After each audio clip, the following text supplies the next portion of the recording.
El día de hoy corresponde referirnos a John Dewey, un filósofo cuyos aportes han influido muchísimo en la educación de los países occidentales y de la educación contemporánea. Su pensamiento se circunscribe en el ámbito de lo que se conoce como el pragmatismo, palabra que deriva de pragma, que significa práctica. El pensamiento de John Dewey contempla el desarrollo de la sociedad con el desarrollo moral y el desarrollo de la educación. Educación, sociedad es un binomio indisoluble. El desarrollo del conocimiento en el ser humano implica que éste se plantea una serie de razonamientos intelectuales con respecto a la realidad que percibe, a los fenómenos que quiere comprender, y mediante la práctica, mediante la elaboración de procedimientos científicos dirigidos a comprobar si lo que piensa se corresponde con la realidad de los resultados de su diseño experimental, es mediante esa experiencia entonces que se comprueba lo que a nivel racional se había planteado. Es decir, que el conocimiento deriva del ejercicio no solamente de una actividad práctica dirigida a comprobación de resultados, sino también del análisis racional de esos resultados. La visión del activismo para poder llegar al conocimiento va más allá que la simple realización de actividades sin ningún propósito. Para John Dewey resulta importante plantearse cuáles son los problemas culturales, sean estos de carácter moral, sociológico, científico, político, económico, de cualquier área de la realidad concreta del ser humano y específicamente de la realidad social. Y una vez que se plantean las posibles formas de solucionar dichos problemas, efectivamente se realice la actividad práctica de llevar a cabo aquello que se plantea a nivel intelectual. Es crear conocimiento mediante la actividad, es crear soluciones para los problemas que se plantea el mundo moderno mediante la actividad. Una actividad racional y práctica, el ejercicio de la racionalidad sobre la base de las actividades que se están planteando, para llegar así a un conocimiento práctico, un conocimiento que permita resolver los problemas cotidianos. El pragmatismo, una filosofía norteamericana. El pragmatismo norteamericano es una escuela filosófica que se desarrolló fundamentalmente en los Estados Unidos entre las últimas décadas del siglo XIX y la primera mitad del siglo XX. Constituyó la primera contribución filosófica que los Estados Unidos han dado al pensamiento moderno. Fue iniciado por Charles Sanders Peirce y por William James y continuado por John Dewey. El lógico y filósofo Peirce inventó incluso el término pragmatismo, en inglés pragmatism, del griego pragma, acción, que identifica esta teoría filosófico-pedagógica, la cual evalúa cualquier idea con base en sus consecuencias prácticas. El pragmatismo se funda en el utilitarismo, en efecto, como el utilitarismo de Bentham, 1748-1832, y de John Stuart Mill, 1806-1873. Le importan las consecuencias prácticas y los resultados útiles de las ideas, más que sus significados teóricos. Solamente que el utilitarismo de Bentham y Stuart Mill se refería solamente al campo moral, mientras que el pragmatismo se refiere a la utilidad de todo tipo de ideas, o sea que, como dice Shaka, no hace más que extender el utilitarismo del campo moral al nociológico. La otra raíz filosófica del pragmatismo es el empirismo inglés, del cual el pragmatismo representa una manifestación más radical y sobre todo más desprendida de los intereses éticos y de la cultura clásica. Ambos elementos muy presentes en autores del empirismo inglés de los siglos XVII y XVIII, como Thomas Hobbes, 1588-1679, John Locke, 1632-1704 y Berkeley, 1685-1753, así como David Hume, 1711-1776. Los propios pragmatistas reconocieron sus fuentes históricas en el empirismo inglés, y James definió en este sentido el pragmatismo como un nombre nuevo para antiguas maneras de pensar. Sin embargo, como bien lo pone de relieve Fagin, si por un lado el pragmatismo puede considerarse un empirismo más ingenuo y superficial por haber sido trasplantado en tierras americanas, en un pueblo joven y completamente proyectado hacia las realizaciones prácticas y por ende desinteresado de las cuestiones filosóficas, por otro lado se diferencia del empirismo propiamente en su característica esencial. El empirismo, en efecto, era retrospectivo, en cuanto que su típico problema era el de encontrar el origen de nuestras ideas que llegaba a identificar con las sensaciones antecedentes, de tal forma que las ideas no se consideraban más que como un reflejo debilitado de las impresiones. En cambio, el pragmatismo está orientado en perspectiva al futuro, no considera la idea en su origen y en su pasado, sino más bien como preparación para la acción, para la conducta.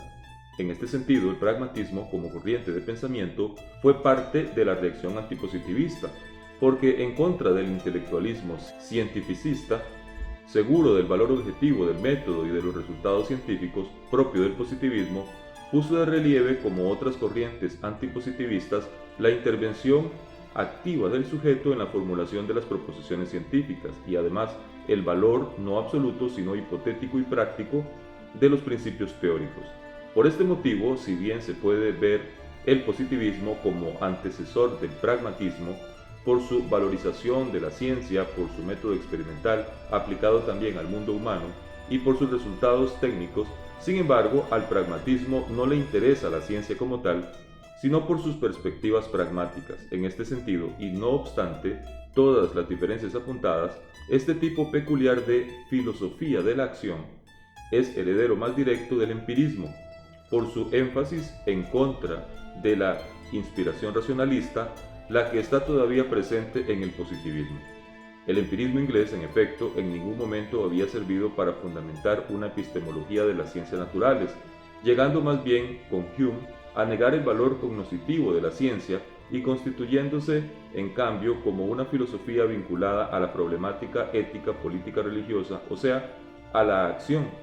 El pragmatismo se queda en la acción y deja de lado la problemática ético-religiosa o bien no la vincula con las realidades más profundas de la conciencia y de la salvación, mientras que a diferencia de lo que habían hecho los empiristas, no se preocupa de conectar la problemática política con su raíz ética.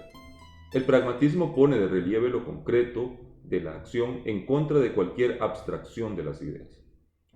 Tal debe haber sido la razón por la cual Chaka lo vio como reacción contra el idealismo que había sumergido la concreción de la personalidad en la abstracción de la conciencia absoluta.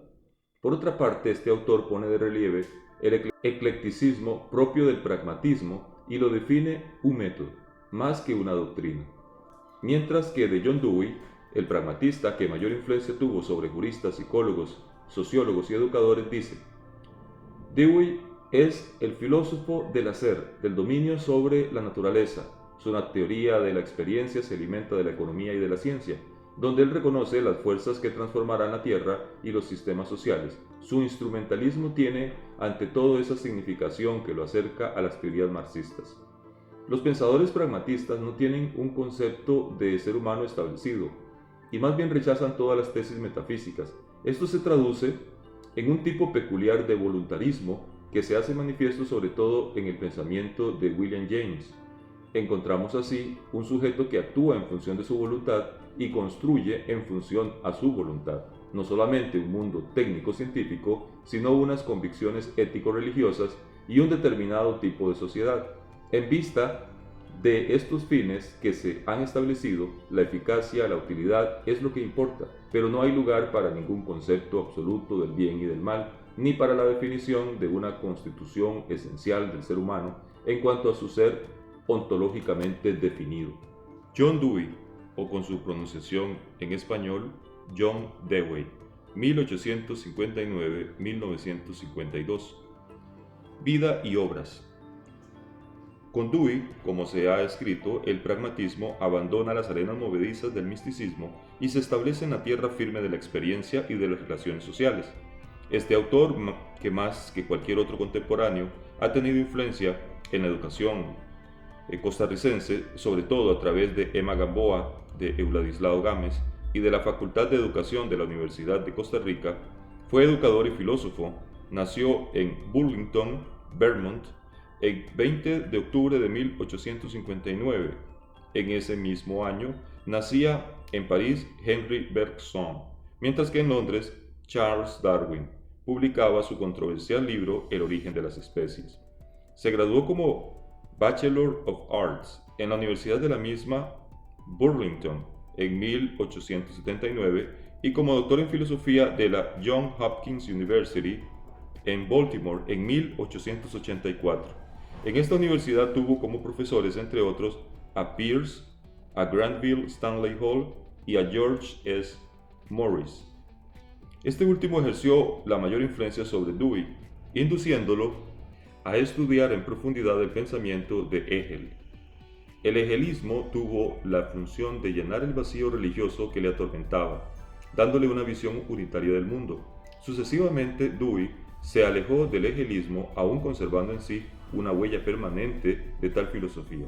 Los críticos de Dewey han tratado de identificar esta huella de Hegel que permaneció en su pensamiento, reconociéndola, algunos en la tendencia hacia la esquematización lógica y en el interés hacia las cuestiones sociales y psicológicas, otros en el concepto unitario y orgánico de la realidad, en la atribución de una raíz común a sujeto y objeto, a la naturaleza y al espíritu humano, en el fuerte vínculo puesto sobre el individuo, las instituciones sociales y la historia, en el concepto de mente objetiva que se refiere al ambiente cultural y a su poderosa influencia sobre la formación individual.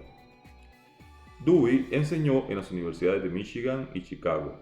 En esta ciudad pudo organizar también una escuela laboratorio, University of Chicago Elementary School, donde con la ayuda de su esposa Alice Chipman logró poner en práctica las teorías pedagógicas que estaba elaborando en esos mismos años. Sus dos obras más conocidas, Escuela y Sociedad y Democracia y Educación, son en gran parte frutos de la experiencia educativa en Chicago. En 1905 aceptó una cátedra en la Columbia University de Nueva York, donde permaneció hasta el año de su jubilación, 1929. Los años de Nueva York fueron muy fecundos de actividad intelectual, pero todavía más fecundos fueron los posteriores a su jubilación, aquellos donde él mismo se expresó de la efectiva libertad. Dewey trató siempre de lograr una filosofía que se vinculara con su época, con la moral, la sociedad y los problemas políticos de entonces, y que pudiera ofrecer inspiraciones y soluciones al mundo contemporáneo. Así, por muchos años, Dewey fue, como lo expresó un estudioso de su pensamiento, Lamberto Borghi, el pensador de vanguardia, el guía espiritual de fuertes núcleos de innovadores que invocaban no solamente una reorganización del pensamiento mediante la acogida del método científico por parte de la filosofía, sino también una reorganización de la costumbre social. La historia americana de la primera mitad del siglo XX encontró a Dewey siempre en primera línea en las tomas de posición, a veces polémicas, sobre problemas sociales cruciales. Por ejemplo, apoyó el intervencionismo en la Primera y en la Segunda Guerra Mundiales. En 1937 aceptó la presidencia de un comité encargado de conducir una encuesta sobre los grandes procesos de Moscú y sobre las acusaciones a Trotsky, que se encontraba exiliado por los estalinistas. El comité llegó a la conclusión de su no culpabilidad. Sin embargo, Dewey aclaró también que Trotsky y Stalin eran mucho más cercanos entre ellos de cuanto lo fuera con respecto a las concepciones democráticas. Dewey murió en Nueva York el 11 de junio de 1952. Durante una larga vida, Dewey compuso muchísimas obras, de las cuales las más importantes son My Pedagogic Creed, Mi Credo Pedagógico, de 1897, The School and Society, Escuela y Sociedad, escrita en 1899, Ethics, Ética, escrita en colaboración con James Hayden Tufts y publicada en la primera edición de 1908 y muy reelaborada en 1932. Democracy and Education, Democracia y Educación, de 1916, Reconstruction in Philosophy, de 1920, The Sources of a Science of Education, La Fuente de una Ciencia de la Educación, publicado en 1929, Logic, The Theory of Inquiry, Lógica, Teoría de la Indagación, 1938, Education Today, Educación Hoy, 1940, The Knowing and the Known, Cognoscente y Conocido, publicado 3 años antes de su muerte. Conocimiento y acción, de John Dewey. Para Dewey, como para los empiristas, el primer problema filosófico que se plantea es el análisis de la experiencia, la cual para él, a diferencia de los empiristas, no es algo que en el individuo humano se contrapone como sujeto pasivo a un objeto dado. Tampoco la experiencia del ser humano se limita a coger unos datos para después ordenarlos y generalizarlos en la ciencia. En realidad, la naturaleza de la experiencia incluye un elemento activo y un elemento pasivo combinados entre sí, porque cuando experimentamos algo, actuamos sobre ello, hacemos algo con ello, después sufrimos o padecemos las consecuencias. A saber, la experiencia no se limita a un simple tomar en cuenta lo que ha pasado, sino que comprende también un esfuerzo para cambiar lo que es dado. El conocimiento es también acción, pues nosotros no vivimos en un mundo establecido y acabado, sino en un mundo que se está haciendo, donde el valor del conocimiento está subordinado a la solidez, la seguridad y la fertilidad que ofrece a nuestra conducta en el futuro. Es evidente en esta traducción dinámica y activa del concepto de experiencia, la experiencia profunda en Dewey de las tesis pragmatistas. En efecto, para este autor el conocimiento no es un simple reflejo pasivo y contemplativo, sino una intervención activa del pensamiento en una realidad en devenir. El auténtico conocimiento de la realidad implica una actitud agresiva frente a ella, que comprende al mismo tiempo un doblegarse la realidad hacia usos humanos y el inicio de un comportamiento nuevo en el sujeto. La naturaleza, escribe nuestro autor, se hace plástica, se convierte en algo que hay que someter a los usos humanos, modificándose profundamente la disposición moral hacia el cambio. Este pierde su patetismo, deja de verse perseguido por la melancolía, por el hecho de sugerir únicamente la decadencia y la pérdida. La mutación adquiere el significado de nuevas posibilidades y fines que alcanzar, se convierte en profeta de un porvenir mejor. El cambio se asocia con el progreso y con la idea de descanso y de caída. Puesto que de todas maneras se realizan cambios constantes, lo importante es aprender acerca de ellos lo suficiente como para poder aferrarlos y aplicarlos en la dirección de nuestros deseos. No hay que huir de las condiciones y de los hechos reales, y tampoco hay que aceptarlos pasivamente. Es necesario utilizarlos y dirigirlos, o bien son obstáculos para nuestras finalidades, o de lo contrario son medios para su realización. El conocer deja, en un sentido profundo, de ser contemplativo para convertirse en práctico. Es muy interesante también desde el punto de vista antropológico y educativo la identificación de la sensación y en general del conocimiento como el inicio de un comportamiento nuevo. Si por un lado tal teoría se vincula con el pragmatismo, que identifica el valor del pensamiento con su transcripción en actividad y en conducta, por el otro lado se puede observar un acercamiento a la psicología behaviorista, fundada por otro estadounidense, John Watson, 1878-1958, que había sido alumno de Dewey en Chicago. Así pues, como el behaviorismo, rechazando cualquier método introspectivo, pretendía examinar la psique animal o humana por medio de la conducta de manera parecida, que Dewey considera que el valor de lo que se piensa o conoce se traduce en acción o conducta. Desde el punto de vista antropológico, el pragmatismo deweyano tiende de esta manera a dejar de lado la vida interior, lo cual pone también las bases para un peligroso reduccionismo pedagógico, el de evaluar del alumno solamente su respuesta activa y externa, no tomando en cuenta que la vida de la reflexión profunda, la meditación y de la verdadera asimilación cultural no puede por qué traducirse en una dinámica exterior e inmediata, reflejo muchas veces de una real superficialidad. En repetidas ocasiones, Dewey expone su visión de la realidad y del conocimiento de ella, contraponiéndola a la del mundo griego clásico, el cual leyó en una realidad última, perfectamente ideal y racional, sin tiempo, sin cambio, sin movimiento, mientras que temporalidad y cambio se consideran como un aspecto ilusorio o bien inferior con respecto al carácter estático del ser. Con respecto al movimiento, observa Dewey, Platón adoptó comparativamente hablando un punto de vista pesimista de simple caída gradual y Aristóteles un criterio optimista como la tendencia a la realización.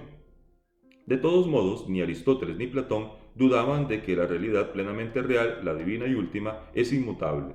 Estas concepciones metafísicas se traducían en el campo nociológico en la convicción de la superioridad del conocimiento especulativo sobre el conocimiento práctico, ya que el primero se refería a lo perfecto inmutable y el segundo se refería al mundo de lo imperfecto en movimiento, cuando no a una acción del ser humano sobre la realidad en devenir, en búsqueda de un fin práctico. Mientras que el puro pensamiento teórico era plenamente autosuficiente, constituía su propia razón de ser el pensamiento práctico, vinculado a la acción, se consideraba inferior en cuanto buscaba una finalidad más allá de sí mismo. Por lo tanto, la idea humana perfecta para los griegos, como también para los pensadores clásicos de la Edad Media y de la Edad Moderna, era el bios theoreticos, la vida de la pura contemplación, que contemplaba el orden perfecto del ser. Ahora bien, esta vida verdadera solo era posible en la medida en que las necesidades físicas estaban satisfechas sin esfuerzo y sin atención. De ahí que, afirma Dewey, fuera necesaria una estructura social prácticamente inmutable, donde a unos cuantos privilegiados, desprendidos de la necesidad de la vida productiva, se contraponía una masa de individuos que producían para todos, pero que estaban separados para siempre de los grandes valores del espíritu, los esclavos, los artesanos y las mujeres. La contraposición entre el ser y el devenir, entre la contemplación y el trabajo, se tradujo también, según Dewey, en un sistema educativo que se ha prolongado hasta nuestro siglo y que ha dado lugar a la separación profunda entre la educación liberal o humanista, que aspira a cultivar la inteligencia para su propio oficio, el conocimiento, y la formación profesional e industrial que prepara a la pura destreza técnica de hacer cosas. La práctica actual del conocimiento ha variado profundamente. Hoy día, escribe nuestro autor John Dewey, cuando un ser humano, pongamos por caso un físico o un químico, quiere saber algo, lo hace todo menos limitarse a contemplar. No se pone a mirar con avidez y durante largo tiempo al objeto con la esperanza de descubrir por ese medio su forma fija y características. Pasa, en cambio, a hacer algo, a aplicar alguna energía al producto para ver cómo reacciona éste. Lo sitúa dentro de las condiciones corrientes para provocar algún cambio. El científico hace experiencias con este o con aquel producto, en esta o en aquella condición, hasta que algo empieza a ocurrir, hasta que, como si dijéramos, se produce un hacerse. El científico supone que constantemente está cambiando algo, que dentro de todas las cosas en aparente reposo se realiza un movimiento y que, estando como está el proceso oculto a nuestra percepción, la manera de descubrirlo consiste en colocar la cosa en cuestión en circunstancias nuevas, hasta que el cambio surja a la vista. Como veremos más adelante, tales cambios profundos en la actividad cognitiva ha de corresponderse a cambios profundos en la vida social y en la práctica educativa. La lógica como teoría de la indagación. Ya en la reconstrucción de la filosofía de 1920 y a propósito de la reconstrucción de la lógica, Dewey anticipa criterios que 18 años más tarde desarrollará en su obra Lógica, teoría de la indagación, puesto que el concepto de las relaciones entre la experiencia y la razón, entre lo real y lo ideal, se ha modificado como lo indicamos y puesto que a pesar, como Dewey lo define, constituye la manera de llegar a una reorganización deliberada de la experiencia, entonces la lógica no es otra cosa que la posibilidad de desarrollar y de emplear métodos inteligentes en las investigaciones que guardan relación con la reconstrucción deliberada de la experiencia. Los seres humanos, observa Dewey, no piensan si no tienen dificultades que superar y perturbaciones que calmar. Una vida de la holgura y de éxito sin esfuerzo no favorece el pensamiento, como tampoco lo favorece una situación en que una autoridad dicte la acción que hay que llevar a cabo al encontrarse en medio de las dificultades. En efecto, no son las dificultades en cuanto tales las que dan lugar al pensamiento, sino el hecho de que el pensamiento constituye el camino adecuado para solucionarlas. Allí donde impera una autoridad externa, el pensamiento es cosa sospechosa y dañina. La lógica, pues, no hace más que reflectar y formular la principal tarea del pensamiento, que es un enfrentarse con los hechos reales, contribuyendo así a un aumento de libertad en la acción. Ha sido el divorcio entre la teoría y la práctica, o sea, entre el pensamiento y la lógica por un lado y la realidad por otro, lo que con frecuencia ha venido a ratificar la práctica ordinaria en sus rudas brutalidades y en sus muertas rutinas. De esta manera, para Dewey, idealistas y materialistas han contribuido por igual a que la vida real fuera más pobre de ideales y más injusta.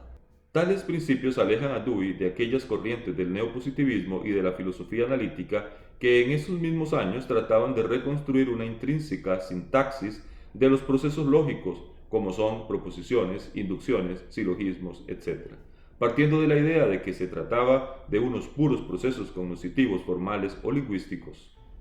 Para Dewey, procesos lógicos y lenguaje tienen una función operativa de relación y enfrentamiento con la realidad. Más específicamente, las operaciones lógicas son operaciones existenciales, que conciernen a la transformación de las cosas en función de su uso y se refieren a situaciones determinadas que desarrollan las precedentes situaciones y preparan las futuras. En cuanto al lenguaje, no constituye el desenvolvimiento de estructuras autónomas, sino que se da en función de un valor práctico y social, o sea, la comunicación entre los individuos. Decir que la lógica es teoría de la indagación para Dewey significa decir ante todo que no hay separación entre conocimiento común y conocimiento científico, ya que hay una continuidad genética y funcional entre el uno y el otro. Escribe nuestro autor, en primer lugar, la ciencia tiene su punto de partida necesario en los objetos cualitativos, en los procedimientos y en los instrumentos del mundo del sentido común y del uso, de las fruiciones y de los sufrimientos concretos. Poco a poco y mediante procedimientos más o menos tortuosos e inicialmente no planeados, se forman y transmiten determinados procedimientos e instrumentos técnicos. Se almacenan informaciones sobre las cosas, sobre sus propiedades y comportamientos, independientemente de toda aplicación inmediata particular. Se produce un alejamiento cada vez más marcado de las situaciones originarias de uso y de fruición. No hay separación entre lógica y método científico porque, como el pensamiento reflejado en la lógica, así también la ciencia interviene cuando el proceso de interacción entre el ser humano y el ambiente encuentra un obstáculo, y la tarea de ella, como la del pensamiento común, es de restablecer a través de una serie de operaciones sobre las cosas o símbolos un nuevo equilibrio vital. El instrumentalismo.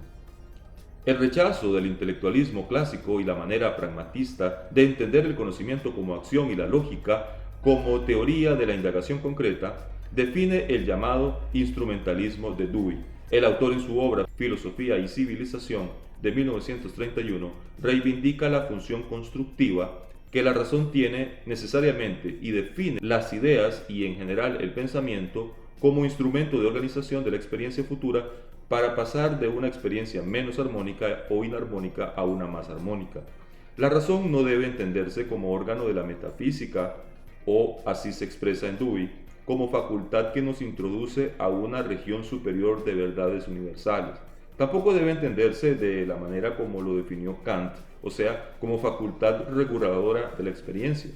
El formalismo kantiano tuvo, según Dewey, una función, diríamos, antidemocrática, de la misma manera que la tuvo el intelectualismo clásico, porque fomentó el espíritu del absolutismo, el enseñar que determinados conceptos, precisamente los más importantes, son a priori, que no surgen de la experiencia ni pueden ser comprobados o realizados por la experiencia. Por otra parte, el empirismo inglés contribuyó a oponer sensación y pensamiento, experiencia y razón, porque a causa de su escepticismo fundamental, colocó la experiencia y la costumbre más acá de la posibilidad de una organización o de un enriquecimiento de la experiencia misma. En cambio, para nuestro autor, la razón puede cumplir su función instrumental, activa y eficaz cuando toma conciencia de una situación, cuando cambia una situación desfavorable en una más favorable, cuando coloca una situación ambigua con relación a otras de tal manera que asuma un significado que antes no poseía. Todo esto porque la razón no es heterogénea con respecto a la naturaleza y a la experiencia. La razón es la inteligencia experimental, concebida según el patrón de la ciencia y empleada en la creación de las artes sociales. Tiene una tarea que realizar.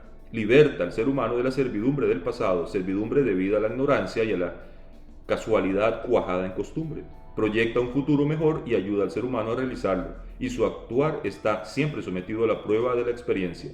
Los planes que se trazan, los principios que el ser humano formula como guías de acción reconstructiva, no son dogmas, son hipótesis que es preciso realizar en la práctica y que serán rechazadas, corregidas y ensanchadas según que fracasen o tengan éxito en proporcionar a nuestra experiencia actual la guía que necesite.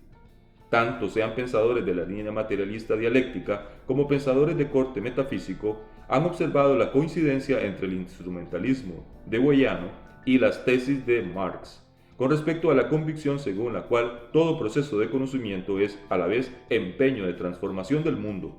Por ejemplo, Mario del PRA alaba la lucidez con la cual Dewey percibió el carácter conservador de la metafísica como pura contemplación denotativa de los valores y de las estructuras, tomados como datos absolutos. Contra este destino contemplativista y teoricista, Dewey se revela.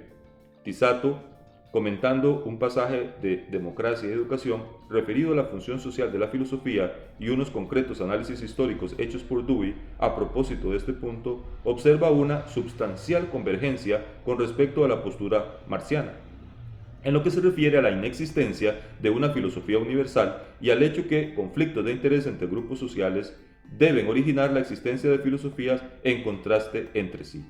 Marx y Dewey estarían de acuerdo sobre el hecho que una pretendida filosofía universalmente válida no es más que una ideología substancialmente funcional respecto a los intereses del grupo dominante, que por una acción mistificadora se hace pasar como verdad universal.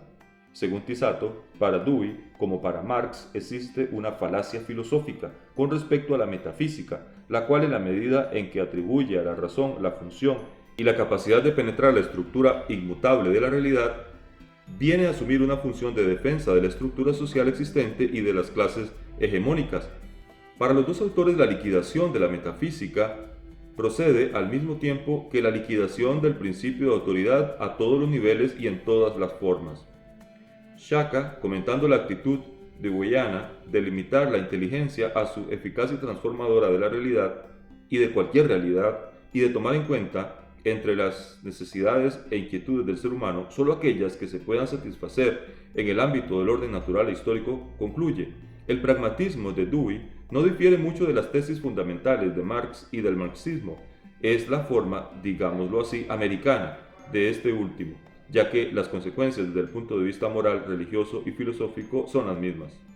Ética y democracia. La misión práctica que la razón tiene que realizar en el ámbito del conocimiento se manifiesta también con respecto a la moral. Esta tiene las situaciones y los problemas concretos y prácticos como campo de aplicación real y también de verificación auténtica. Dewey hace referencia a una norma pragmática que se basa en la necesidad de tomar en cuenta que el obrar es siempre específico, concreto, individualizado, único. De la misma manera que cada situación tiene su propio fin único y ese fin único debe alcanzar a toda la personalidad de quien actúa. No se trata evidentemente de basarse en la casuística y de atribuirle a nuestro actuar tantos fines como son las situaciones específicas que están pidiendo que se les dé un significado moral, ya que tampoco un bien determinado en sí o la suma de bienes determinados puede constituir el fin moral de nuestras acciones, como tampoco puede constituirlo una particular institución, régimen o programa político. Para alcanzar tal carácter real y concreto de la moral, es necesario sacarla de su postura tradicional, la búsqueda de un fin absoluto, de un bien supremo como norma de nuestras acciones. Tal postura fue característica del mundo clásico y se basaba en la concepción científica de un cosmos limitado y ordenado en el que se consideraba el descanso como superior al movimiento. Al nuevo planteamiento activo, pragmático de la razón y de la ciencia, propio de nuestro siglo, propio del siglo XX, deberá corresponder un nuevo planteamiento de la moral.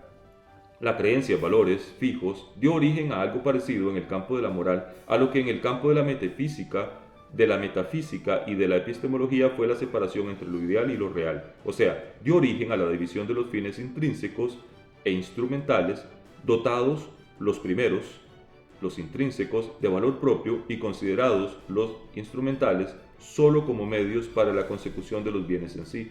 Esta distinción desde el punto de vista histórico ha sido trágica porque ha instrumentalizado seres humanos como en la institución de la esclavitud y ha separado del valor moral actividades como la economía, que de esta forma ha pasado a ser expresión de materialismo y brutal egoísmo.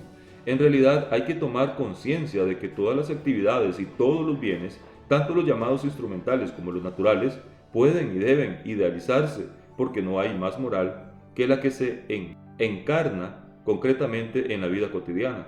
Como la física, la química, la biología, la medicina contribuyen a poner al descubierto los males concretos de que sufre la humanidad y al desarrollo de proyectos encaminados a ponerle remedio y aliviar así la situación humana, se convierten en ética. Con esto, Dewey quiere eliminar el carácter trascendente de la norma moral con respecto a la acción de cualquier especie. La moralidad está implícita en cada acción que en una situación determinada persiga un fin o un bien. El único y verdadero fin moral es el desarrollo. Así, el fin deja de ser un término o límite que hay que alcanzar y se convierte en el proceso activo de transformación de la situación existente. Ya no es la perfección la meta final, sino el proceso siempre en marcha del perfeccionamiento, del refinamiento, del caminar hacia la madurez, lo que constituye la finalidad en el vivir. Evidentemente, el activismo moral de Dewey suscita la pregunta de si ética es la acción en sí, la operatividad en sí o no, más bien la intención que la mueve, que debe ser formulada con anterioridad a la acción misma, en una reflexión interior que ayude a superar de una manera seria y madura los eventuales motivos emocionales o simplemente utilitarios de la acción. Sin embargo, no se puede negar que la ética, como la entiende Dewey, o sea, como aspiración presente en todo acto humano, a no aceptar como definitiva ninguna sistematización ni orden constituido, cuando se muestra inadecuado para mejorar la condición del ser humano, se revela como apertura hacia relaciones cada vez más amplias y fáciles, hacia conexiones sociales más orgánicas y equilibradas, o, en otros términos, como progreso democrático, una mayor igualdad y justicia, la elevación de las clases inferiores, una participación de todos en los bienes de la ciencia y de la cultura. Esto constituye la orientación de la historia, interpretada racional y activamente. Es cierto que las concepciones éticas de Dewey se acercan a las del utilitarismo, pero su búsqueda de la utilidad, aun cuando es individual, no es exaltación del poseer y del placer entendidos como logro, como finalidad estática, puesto que la verdadera utilidad es la exaltación de los instintos activos y creadores de cada cual. Individuo y sociedad, en esta perspectiva activista, no chocan entre sí, sino que son mutuamente correlativos. La sociedad exige a los individuos servicio y subordinación, pero al mismo tiempo el individuo constituye el fin de la sociedad, no ciertamente en el sentido de que ésta deba estar al servicio de su egoísmo, inmovilismo, sino porque debe ayudar a liberar y desarrollar la plenitud de las posibilidades de cada individuo humano, sin preocupaciones de raza, sexo, clase o situación económica. En la formulación de esta finalidad intrínseca de la sociedad llegan a vincularse moral, educación y democracia, de las cuales la última, democracia, como escribe el autor, si tiene un carácter moral, lo encontramos en que establece que la prueba suprema de todas las instituciones políticas y de todos los dispositivos de la industria está en la contribución de cada una de ellas al desarrollo acabado de cada uno de los miembros de la sociedad. Significados de la educación para John Dewey. La mayoría de los estudiosos del pensamiento de Dewey opina que hay vinculación estrecha entre su filosofía y su pedagogía, y que incluso el pensamiento filosófico culmina en lo pedagógico, del cual constituye la base. La mayoría de los estudiosos del pensamiento de Dewey opina que hay vinculación estrecha entre su filosofía y su pedagogía, y que incluso el pensamiento filosófico culmina en el pedagógico, del cual constituye la base. El autor mismo incluye la reconstrucción de la pedagogía en la reconstrucción filosófica, vinculándola con la moral, puesto que el proceso educativo se haya identificado con el proceso moral desde el momento en que este último, el proceso moral, viene a ser un paso continuo que realiza la experiencia desde lo peor hacia lo mejor. Además, en Democracia y Educación, el libro, Dewey utiliza el mismo término reconstrucción para aplicarlo a la experiencia, de manera que reconstrucción de la experiencia indica el proceso de esta hacia lo mejor. La educación que Dewey toma en cuenta es la institucionalizada escolar. De ahí que, al hablar de educación, él prescinda de la modalidad familiar o de otra manera no formal. Educación significa escuela y es, en el caso de John Dewey, por lo tanto, socializada.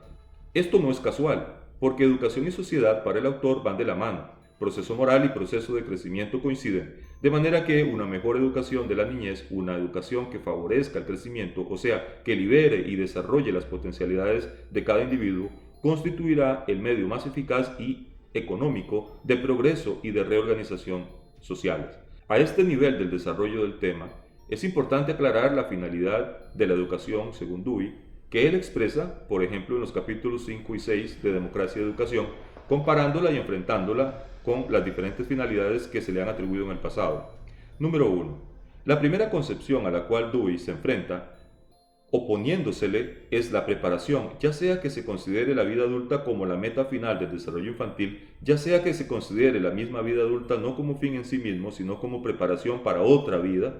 Dewey critica esta postura porque la encuentra basada sobre un concepto negativo y privativo del crecimiento, que hace del niño nada más que un candidato a la plenitud de la vida madura, ya que todavía no ha alcanzado la calidad de miembro social en una situación plena y regular. Esta postura, en cuanto pone de relieve el futuro, se obliga a dejar inutilizado el poder impulsivo presente. Además, no toma en cuenta suficientemente las características peculiares del individuo y, por último, como no logra despertar desde adentro el interés del sujeto, tiene que recurrir a premios y castigos.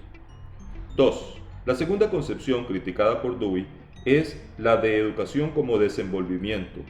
A su juicio, autores como Hegel y Froebel partieron de un supuesto correcto de la educación como proceso de desarrollo de potencialidades específicas del educando. Sin embargo, su error fue concebir el desarrollo como desenvolvimiento de un principio latente ya dispuesto y presente de antemano en cada individuo y en el conjunto de ellos.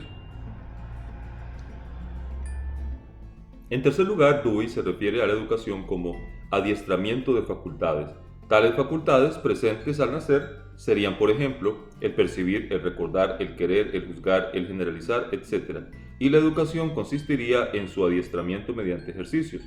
Tal teoría fue expresada en su forma más clásica por Locke y su defecto, según Dewey, está en tratar de los contenidos de enseñanza de manera demasiado separada e indiferente con respecto a las potencialidades que se quisieran desarrollar y además en acentuar demasiado el aspecto de adiestramiento a expensas de la iniciativa del espíritu de invención y de la readaptabilidad. 4. Al contrario, el concepto de la educación como formación, que ha tenido su expresión más típica en Herbart, niega la existencia de facultades y realza el papel exclusivo de los contenidos en el desarrollo de las disposiciones mentales y morales. La educación entonces se realiza por la instrucción, entendida como construcción del espíritu desde afuera, lo cual tiene la ventaja de proporcionarle al docente un método, sacando la labor de enseñar de la rutina y del accidente. El problema ha sido el no tomar en cuenta la esencia de lo educativo con respecto propiamente al educando, al dejar de lado su autocreatividad en el proceso educativo y además de haber menospreciado el papel de las actividades vitales e inconscientes. 5. La última concepción que se examina es la de la educación como recapitulación y como retrospección de la evolución biológica y de la cultura. La manera en que Dewey describe este tipo de educación es bastante confusa porque identifica como si se tratara de lo mismo el concepto de la evolución biológica, el de recapitulación cultural desde el estado salvaje en el que se encuentra el niño y por último la formación histórico-humanista. La idea básica de que según Dewey se apoya a tal concepción es que la educación es esencialmente retrospectiva, que mira primariamente al pasado y en especial a sus productos literarios y que el espíritu se forma adecuadamente en la medida en que se moldea sobre la herencia espiritual del pasado. La acusación hecha por Dewey a este concepto de la educación es que se divorcia excesivamente del presente y que tiende a evadir el pasado en vez de utilizar su conocimiento para orientarse a la acción actual. A estas 5 teorías, Dewey contrapone la suya, la de reconstrucción o reorganización de la experiencia, que le da sentido a la experiencia presente y que aumenta la capacidad para dirigir el curso de la siguiente. Educación como reconstrucción continua implica, a diferencia de las otras concepciones criticadas, que según nuestro autor ven la educación como preparación para un futuro remoto o como recapitulación del pasado. La reconstrucción de la experiencia ayuda no solo al proceso personal, sino al social también. En efecto, las comunidades progresistas se esfuerzan en formar las experiencias a los jóvenes de tal modo que en vez de reproducir los hábitos corrientes, se fomenten mejores hábitos y la sociedad adulta futura sea, así, un mejoramiento de la suya propia. De esta manera, la educación como reconstrucción o como procedimiento constructivo puede convertirse en un instrumento para realizar las mejores esperanzas del ser humano. Sin lugar a duda, este concepto de educación se vincula con el mejorismo o meliorismo moral de Dewey, que consiste en la creencia de que las condiciones específicas existentes en un momento dado, por relativamente buenas o malas que sean, pueden siempre mejorarse.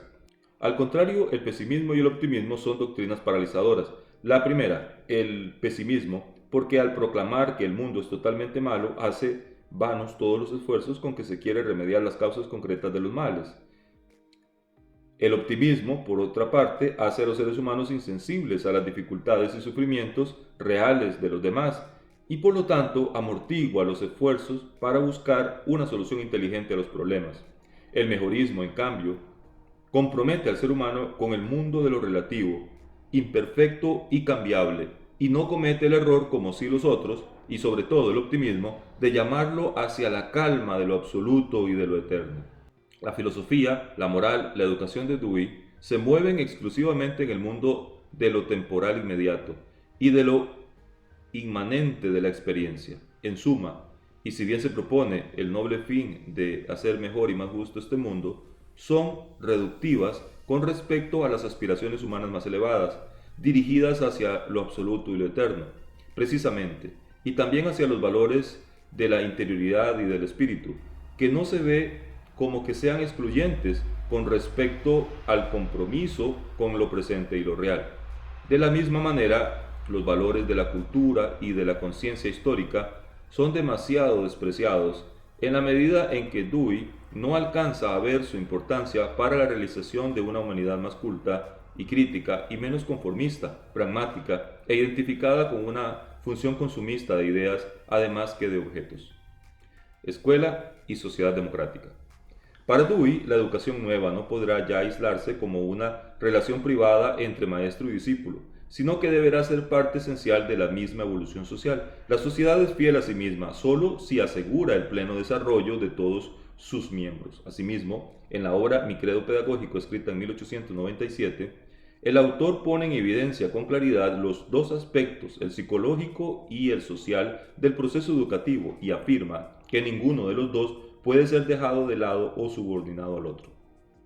Con esto se plantea en el pensamiento de Dewey una conexión vital entre educación y sociedad y específicamente sociedad democrática. Como escribe John Childs, en el pensamiento pedagógico de Dewey el concepto de democracia es tan fundamental como el concepto de ciencia experimental.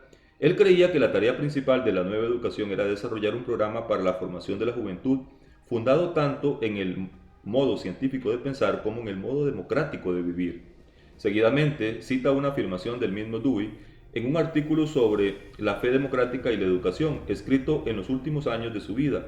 Decía Dewey: la ciencia, la educación y la causa democrática son una sola cosa. Esto indica, entre otras cosas, que la interconexión esencial de democracia y educación son una constante del pensamiento pedagógico deweyano en todo el curso de su larga vida intelectual. En este sentido, el título de la obra de 1916, la citada Democracy and Education, es particularmente significativo. La imposibilidad de aislar la escuela de la sociedad exige que la escuela acoja en sí cambios correspondientes a los que se han realizado en la sociedad. Dewey observa los cambios profundos que se han dado en la sociedad occidental en menos de un siglo y los pone a todos con relación a la revolución industrial. Esta ha cambiado el aspecto físico de la tierra, ha provocado desplazamientos de masas, urbanismo, emigración, ha cambiado las costumbres de vida por medio de los inventos técnicos y la facilidad en las comunicaciones ha influido profundamente hasta en las ideas morales y religiosas. Sobre todo, el cambio en el tipo de producción de bienes ha tenido una profunda influencia también educativa y no solamente socioeconómica. Antes la vida y la producción se consideraban todas en la familia y en la vecindad, y los jóvenes, en la medida en que crecían, estaban al tanto de los secretos de los diferentes procesos, llegando hasta tomar parte activa en el trabajo. Hoy los productos llegan a manos de los consumidores sin que ellos hayan podido seguir el proceso de producción y menos aún participar en él.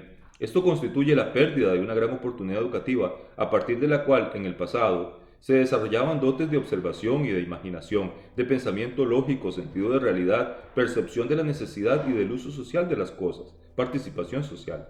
A pesar de que las condiciones sociales presentes tengan sus ventajas, como serían un mejor conocimiento de la naturaleza humana y un mayor bienestar, se plantea el problema fundamental de la educación: cómo se podrá lograr, sin renunciar a estos beneficios presentes, introducir en la escuela unas preocupaciones que exigen precisas responsabilidades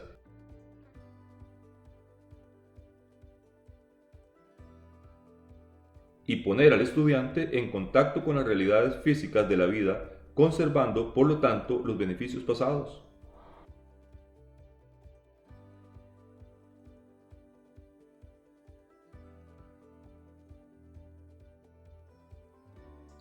A esta problemática debe responder la escuela con la introducción del trabajo y mediante la atribución de una importancia fundamental a al trabajo.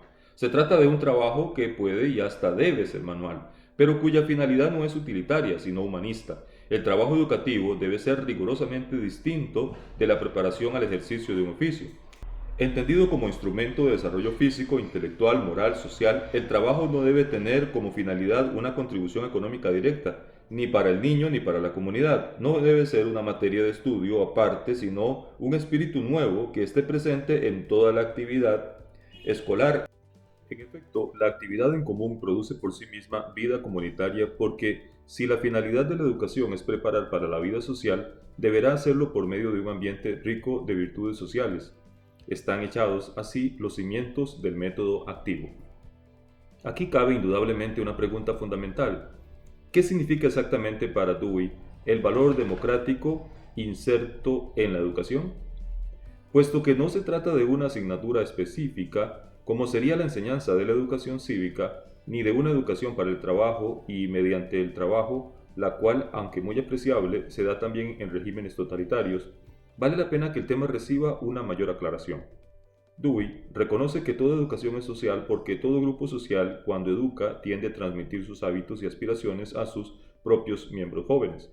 La cuestión será hallar un criterio para evaluar el tipo de sociedad propuesta, examinando, por ejemplo, si los intereses son compartidos por todos los miembros de la sociedad, si hay barreras interpuestas al libre intercambio y comunicación de las experiencias, si la educación se reduce a ser un instrumento por medio del cual los gobernantes tengan unos mejores ejecutores de sus propias intenciones, si las divisiones rígidas de clases impiden un intercambio adecuado de experiencias. Evidentemente todas y cada una de estas condiciones alejan del ideal democrático, al tipo de vida y a la educación de una sociedad. Una democracia, para nuestro autor, es más que una forma de gobierno, es primariamente un modo de vivir asociado, de experiencia comunicada juntamente.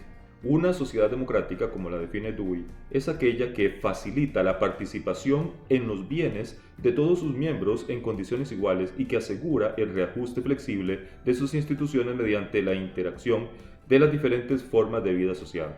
Esta sociedad deberá tener un tal sistema educativo que las facilidades escolares de hecho supriman los efectos de las desigualdades económicas y aseguren a todos los estudiantes igualdad de condiciones.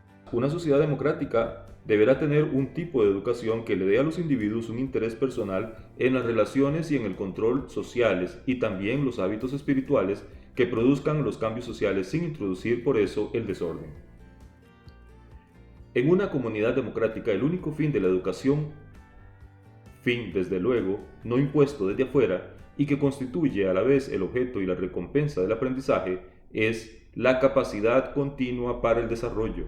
Al inicio del libro La Escuela y Sociedad de 1899, afirma Dewey que lo que los padres sabios desean para su hijo, esto mismo la sociedad debe quererlo para todos, y que cualquier otro ideal que la escuela se proponga es estrecho y repugnante, y, si se realiza, termina por destruir la democracia. El hecho de que la sociedad deba asegurar el desarrollo y la realización de todos los individuos que la forman implica para Dewey una coincidencia entre pedagogía individual y pedagogía social. Así como él lo afirma, en la escuela y la sociedad, individualismo y socialismo se identifican.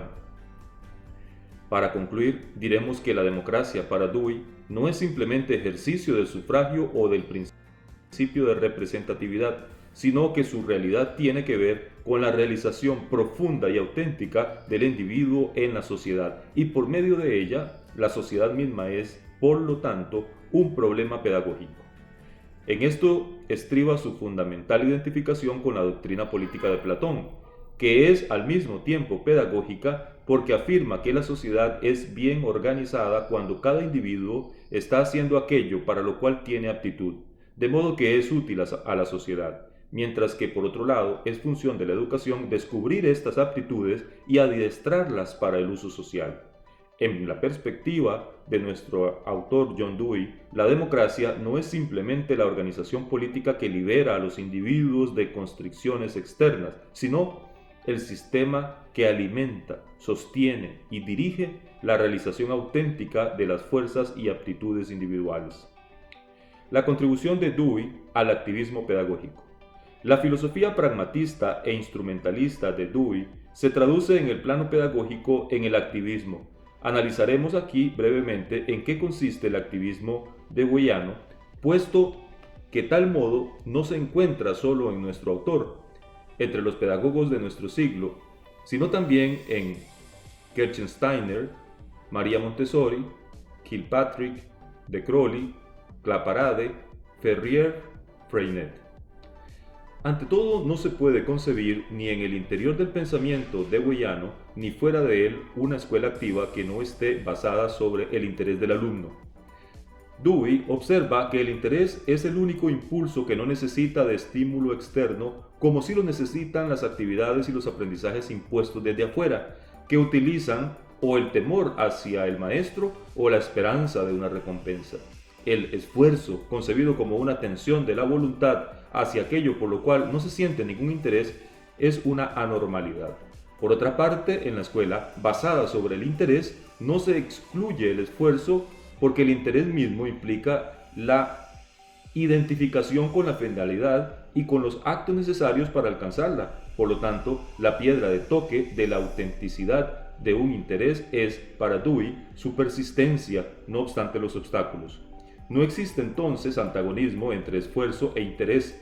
El error consiste en aislarlos, o bien tratando de exaltar el esfuerzo, reprimiendo los intereses espontáneos y sustituyendo el adulto al niño, o bien confundiendo el interés auténtico con el aparente, con el capricho momentáneo y con las veleidades pasajeras.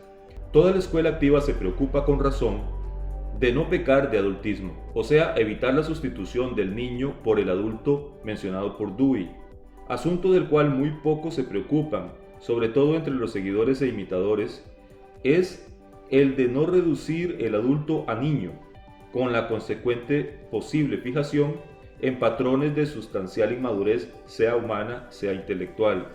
El tema del interés se vincula con el de la reconstrucción del proceso cognoscitivo real. En la obra How We Think, ¿Cómo pensamos?, Dewey utiliza el término lógico refiriéndose al producto del pensamiento, a la ciencia ya sistematizada, y al término psicológico para referirse al proceso activo del pensamiento utilizado para llevar a la conclusión. Asimismo, en Democracia y Educación, el autor diferencia netamente el método cronológico o psicológico que comienza con la experiencia del alumno y que desarrolla de ésta los modos más adecuados del estudio científico, con respecto al método lógico propio del experto o especialista. La distinción hecha no implica, sin embargo, que entre lógico y psicológico exista contraposición, o que, por ejemplo, el proceso psicológico sea ilógico o prelógico. Más bien, Dewey acusa a la escuela tradicional de haber creído esto, atribuyendo las cualidades lógicas únicamente al conocimiento organizado, por cuya razón las operaciones de la mente llegarían a ser lógicas solo por medio de una asimilación de material científico ya listo, ya constituido en forma lógica. Este método se basa, según Dewey, sobre una concepción estática y trascendente de los valores culturales y, en consecuencia, sobre una concepción autoritaria de la educación. Sin embargo, como en el caso del interés, tampoco en este Dewey acepta lo que podríamos llamar un espontaneicismo superficial, o sea, la pretensión de dejar libres los impulsos y los deseos de los estudiantes, sin tomar en cuenta un posible desarrollo de ellos en sentido definitivamente intelectual, cuyas palabras claves son autoexpresión, individualidad, espontaneidad, desarrollo natural, etc. También esta segunda postura se basa sobre el supuesto equivocado de que la mente del estudiante sea naturalmente adversa a todo tipo de lógica. En realidad, según nuestro autor, existe un comportamiento lógico natural que en general se ve atrofiado por los métodos mencionados y que, en cambio, con una educación intelectual auténtica, se vería afinado y disciplinado. En Dewey está presente la fundamental intuición de la pedagogía moderna, la de Rousseau, Pestalozzi, Froebel, Herbart, en cuanto a la necesidad de que el proceso educativo no sea superficial y que más bien siga la naturaleza del desarrollo individual. De ahí la tercera característica del activismo deweyano, que se conecta a las otras mencionadas en nombre de la fundamental inspiración naturalista a que acabamos de hacer referencia, o sea, la negación de la distinción entre escuela y vida. Esto no significa que la escuela sea una preparación para la vida, ya que, como se apuntó anteriormente, Dewey critica el concepto de educación como preparación. Más que una preparación a un vivir futuro, la escuela es un proceso de vida, una vida real, como aquella que el niño conduce en la escuela, en el vecindario o en el parque de juegos. La educación para el autor debe realizarse por medio de formas de vida que vale la pena vivir por sí mismas. Sin embargo, la escuela como forma de vida deberá tener unos caracteres propios y específicos que la diferencian de la vida entendida en todos los demás sentidos. Así pues, Dewey reconoce, en primer lugar, que la vida es tan compleja que el niño no podría enfrentarla sin confusión. De ahí que la escuela, como institución, tenga que simplificar la vida existente. En segundo lugar, la escuela debe eliminar los aspectos inconvenientes e indeseables desde el punto de vista educativo que se encuentran en la sociedad y que se reproducen a veces en su rudeza en el juego infantil espontáneo. En tercer lugar, la escuela debe ayudar a la superación de los límites estrechos del ambiente nativo de cada individuo. Por fin, tiene la función de integrar dentro de cada individuo las influencias de los diferentes ambientes sociales de los cuales a éste le toca hacer experiencia y que, con sus caracteres diferentes y hasta antagónicos, podrían dividirlo internamente. Comentando estas funciones de la escuela tan diferentes y de importancia tan fundamental, observa R. Tisato: se trata de tantas y tan importantes especificaciones que la misma proclamada identificación de escuela y vida resulta seriamente puesta en discusión. Se trata de uno de los puntos débiles compartidos, por otra parte, por toda la pedagogía activista. El trabajo es, sin lugar a dudas, el aspecto más visible del activismo pedagógico deweyano y se vincula con los conceptos que el autor tiene acerca del proceder de la actividad mental. A diferencia del método Montessori, el niño no debe recibir un material ya formado e intelectualizado a la manera adulta, sino un material sin elaborar, plástico, con el cual pueda proyectar, hacer algo, desarrollando ideas que le vienen de la sociedad o de algún primer resultado obtenido casualmente. La continua comparación entre proyectos y resultados da lugar a una profundización intelectual, a una constante investigación. Como bien se aclara en la escuela y la sociedad, la introducción del trabajo en la escuela hace que ésta se transforme radicalmente en cuanto al espíritu que la vivifica. A la receptividad pasiva se sustituye la actividad espontánea y sobre todo se echan los cimientos para una educación de la sociedad. El trabajo es juzgado en su valor social y no solo como pretexto para lucir las habilidades personales. La educación ya no es un delito escolar. La cooperación ya no es un delito escolar, sino un factor social de impulso a la actividad. A la repetición mecánica se sustituye el intercambio fecundo de ideas y de experiencias. La disciplina ya no significa inamovilidad y silencio, puesto que se ha transformado en movilidad de una actividad social, la cual apunta a la realización de un fin por medio de una experiencia. El trabajo manual concreto será la base de un centro de interés, el punto de partida para una ampliación de los conocimientos en una conexión vital de trabajo y de experiencia. Los trabajos manuales así darán pie para el conocimiento de los diferentes materiales, de los procesos naturales, de los procesos artesanales e industriales, para el desarrollo paralelo de los conocimientos científicos, para el conocimiento del desarrollo histórico vinculado con los productos determinados. En la escuela y la sociedad, el autor menciona en particular la geografía como el centro unificador de todas las ciencias, ya que todas ellas convergen en el tema de la tierra como sede y refugio del ser humano, como material para su actividad y como fuente de alimentación y de energía. Cualquiera que sea el trabajo que constituye el punto de partida, debe transformarse en valor histórico, social y en conocimientos científicos. La ocupación agradable debe llegar a ser instrumento para entender las cosas.